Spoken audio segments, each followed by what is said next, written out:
Monsoon की काली शाम थी। घने बादलों ने पूरे आसमान को ढक रखा था और तेज हवा के साथ बिजली की गड़गड़ाहट लगातार गूंज रही थी। हवा में अजीब सी घुटन फैल रही थी, जैसे कुछ दबा हुआ हो।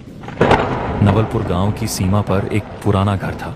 दीवारें टूटी हुई, कोनों में सीलन की कड़वी गंध और पूरे घर में फैला हुआ गहरा सन्नाटा। उस घर में हरिलाल, उसकी पत्नी शांति और उनका बेटा रवि रहते थे। बाहर बारिश जितनी तेज थी, घर के अंदर उतनी ही भारी चुप्पी पसरी रहती। कई महीनों से बेरोजगार बैठे रवि का बदला हुआ व्यवहार हरिलाल को बिल्कुल पसंद नहीं आता था। शांति दोनों को संभालने की कोशिश में थक चुकी थी, लेकिन घर का माहौल अब इतना दबा दबा महसूस होने लगा था कि जैसे दीवारों के पीछे कोई काला साया चुपचाप घूम रहा हो, जिसकी मौजूदगी कोई मानना नहीं चाहता, पर महसूस हर कोई करता था।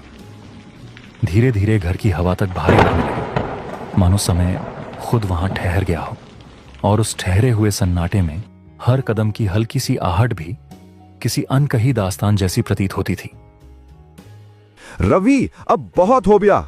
कब तक मैं तुम्हारी इस बेरुखी, इस चुप्पी और इस लापरवाही को सहता रहूं? घर में कदम कदम पर तनाव है और तुम हो कि बस दुनिया से कटे बैठे रहते हो। मैंने तुम्हें इतने मौके दिए, समझाया, डांटा, प्यार से भी कहा, लेकिन तुम्हें जैसे कोई फर्क ही नहीं पड़ता। ये घर कोई सराय नहीं है जहां तुम मन करो तब रहो और मन करे तब टूटे बर्तन की तरह चुप पड़े रहो। मैं अपनी आंखों के सामने इस घर को बिखरते हुए नहीं देख सकता, ना तुम्हें ऐसे बर्बाद होते हुए। अगर तुम्हें अपनी जिम्मेदारियां निभानी नहीं आती और अगर तुम्हें इस घर का सुकून, हमारी चिंता और हमारी इज्जत समझ में नहीं आती, तो फिर बेहतर यही है कि तुम इस घर से चले जाओ। बाबूजी, आप समझते ही क्यों नहीं? मैं सच में कोशिश कर रहा हूँ। हर रोज नए दरवाजे खटखटाए, हर जगह काम मांगा, पर कहीं भी हाथ नहीं लगा।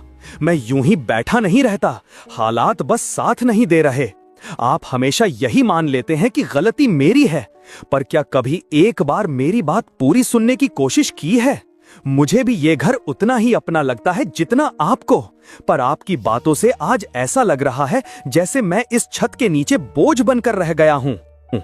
अगर आपको सच में लगता है कि मेरी मौजूदगी से ये घर टूट रहा है, अगर यही आपकी इच्छा है कि मैं यहां से चला जाऊं, तो ठीक है बाबूजी, मैं चला जाता हूं। शायद मेरी जगह कहीं और होगी, शायद दूर जाने से ही आपको सुकून मिलेगा।